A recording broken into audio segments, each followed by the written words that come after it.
Welcome back, everybody, to Volatility Trading Strategies.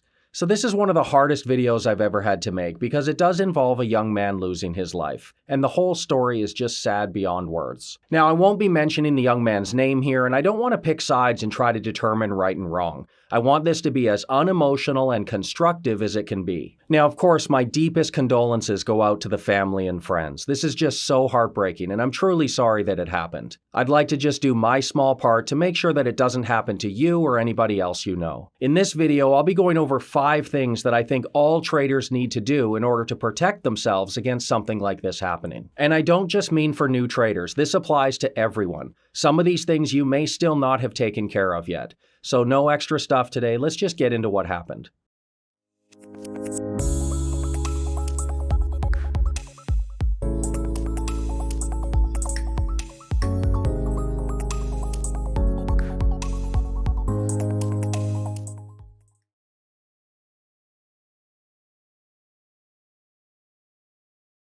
Now, most of you watching this video at the release, you probably know about the tragedy I'm talking about, but just for future viewers out there, I do have to give a little bit of context, but I will try to do this as respectfully and briefly as I can. So a young man, 20 years old, had roughly $16,000 in his Robinhood trading account. And from what we know, he was granted at least a low level of options trading approval. Now, I don't know what he was trading, but my best guess is it was probably something like a short vertical spread and probably on a high dollar stock like Amazon or Google. Vertical spreads are limited loss trades, and you can only lose the capital that you put towards them. So to be honest, they are a pretty safe way to get introduced to options trading. Now again, this is just an educated guess here, but he probably left his trade open through expiration Friday and the price expired between his strike prices of that vertical spread. When that happens, one of the contract expires and the other contract gets assigned. And until those contracts actually officially settle, Sunday night, Monday morning, the Robinhood app when he logged in showed an alarmingly negative account balance. This is what the interface showed him when he's logging into his trading account. He had $16,176 in trading capital, and now an account balance of minus $730,165. Now the real tragedy is, upon seeing this, the young man ended up taking his own life. I mean, imagine what it would feel like to be 20 years old with $16,000 and thinking you're down $750,000, just in total misery thinking you've blown up your entire life. Now, what makes the whole story even more heartbreaking is that he wasn't actually down that much money. It's just what the computer system would display to him on the app while that settlement process is happening. After it all settles, some losses may have occurred, several hundred or even several $1,000s, and no doubt a margin call and a liquidation of the shares on Monday. But he wasn't actually down the amount the app showed him. That's just how the settlement process works after options expiration. My heart breaks for his family and friends. Obviously, all life is precious, and it's always sad when somebody loses theirs. But there's something that just hits a little bit harder when it all seems so unnecessary. So with all due respect to the emotions involved here, I do want to try to say something constructive to all the traders out there, whether you're brand new or whether you have been doing this for a while. So let's talk about 5 things that I think all traders need to do to reduce the risk of mistakes being made. Now keep in mind, we don't know the full story here, so some of these may or may not apply to this tragedy, but they are just good practices that all of us need to do to protect ourselves.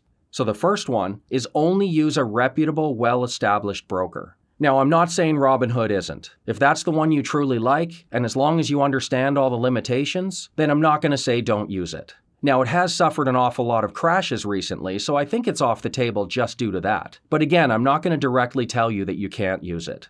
But just keep in mind that nothing good in the investment world is free or even cheap. This is a multi-trillion-dollar industry, and if a broker offers something that seems significantly cheaper than their competitors, or the barrier to entry is significantly lower than their competitors, maybe they don't ask you any questions, or maybe they don't require any prior history, then there's a reason for that. I've been immersed in the investment industry for 15 years now, and trust me, not everything with a sticker price is worth it.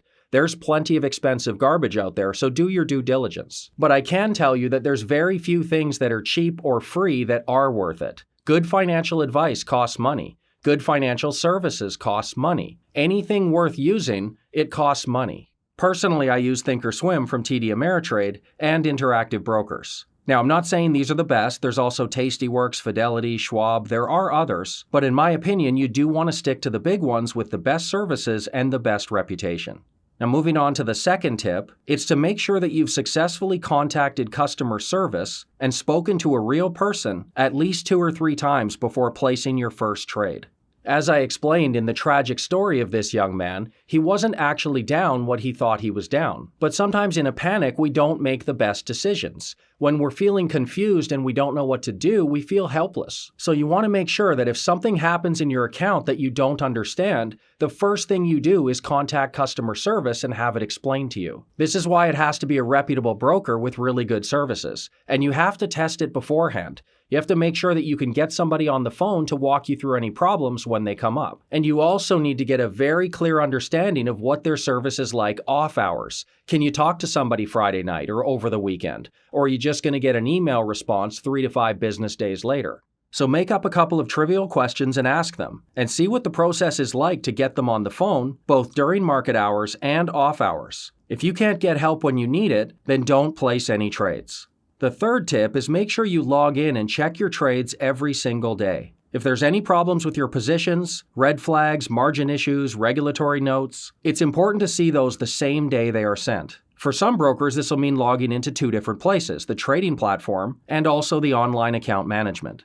Trading is complicated. Not only is there human error involved, but there's automated computer systems as well. Mistakes can be made. And then if you add in options trading, there's a counterparty to your trades that may make irrational decisions as well. So if you have the type of job where you can't check your trades every day, or maybe you just know that you're not going to do that, then you shouldn't be trading. You need to just make this part of your daily routine. It only takes about 5 minutes maximum, but it really could save you some future headaches. For me personally, this means logging into both the Thinkorswim platform and the Ameritrade website every day. And because I use 2 brokers, I also log into the Interactive Brokers Trader Workstation platform and the online account management website. Now, nearly all the time, of course, there's nothing to see, but it still has to be part of the daily routine.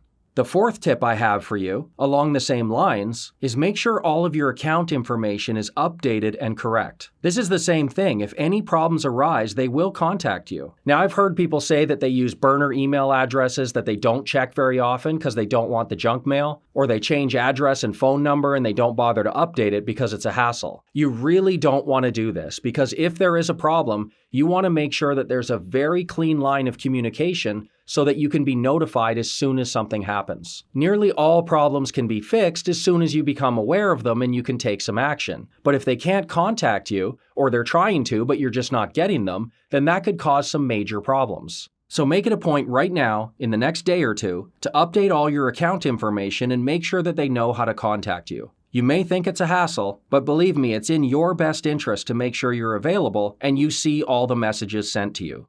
And the last tip, perhaps the most important, is use paper trading for 3 months before going live.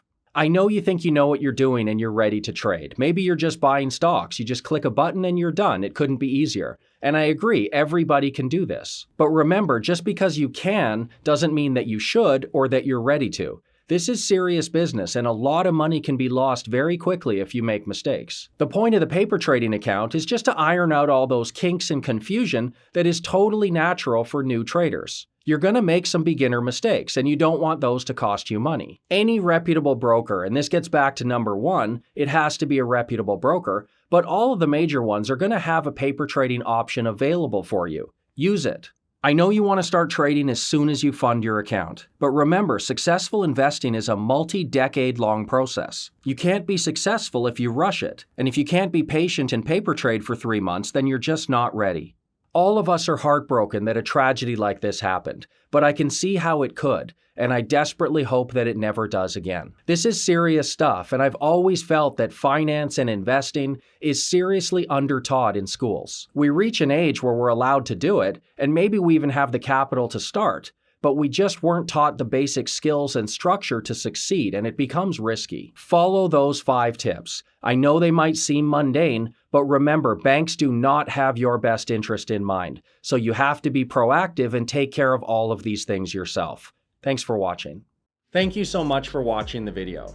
So don't forget to subscribe to the channel and go check out my website right here. There's tons of articles and videos on there, as well as a free trial to join the VTS investing community. What have you got to lose? Come see how I personally navigate these unruly markets. See you next time.